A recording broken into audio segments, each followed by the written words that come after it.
Argo dan juga pimpinan Satuan Pemasaran. Meskipun kompetisi Liga 2 ditunda, namun Muba Bubble United tetap melakukan persiapan untuk lolos ke Liga 1 dengan menjuarai Liga 2 di musim yang akan datang. Selain mendatangkan pemain yang berkelas dan berpengalaman, MBU juga dengan mendatangkan berbagai sponsor. Salah satunya Bank Sumsel Bubble yang melakukan penandatanganan menjadi sponsorship untuk tim Muba Bubble United selama 1 musim ke depan.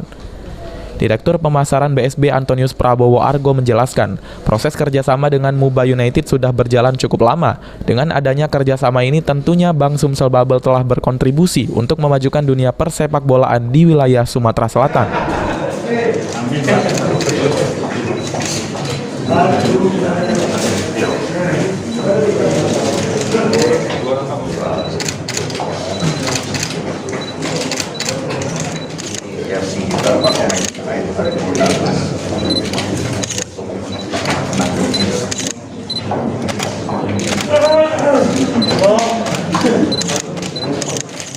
Samanya kerjasama sponsorship, jadi Bank Sumsel Bubble menjadi salah satu sponsor terhadap klub sepak bola Muba Bubble United sponsorship.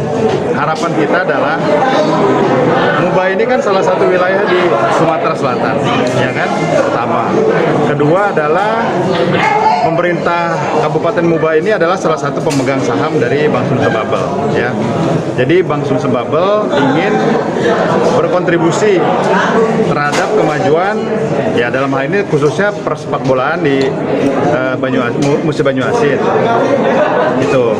Kemudian kedua memberikan kontribusi terhadap pemegang saham juga. Sementara itu, Bupati Musi Banyuasin Dodi Reza Alex selaku pembina dari tim Muba Bubble United mengatakan bahwa dengan adanya kerjasama ini tentunya akan lebih membantu prestasi yang akan diraih klub yang dijuluki Laskar Ranggonang. Ya, jadi target ini adalah membantu Muba Bubble United untuk meraih prestasi lebih baik lagi ke depannya. Target kita adalah bahwa tim ini harus juara dengan materi-materi yang baik, dengan dukungan sponsor yang kuat, dengan pemerintah atensi yang solid dari pemerintah, dalam hal ini pemerintah Kabupaten Musi Banyuasin, segala permasalahan di lapangan insya Allah akan bisa terselesaikan. Dan tentu jangan lupa juga dukungan dari para supporter. Dengan adanya sponsor dari Bank Sumsel Bubble ini diharapkan bisa membuat tim Muba Bubble United berprestasi pada musim ini. Ruzi Iskandar, PAL TV.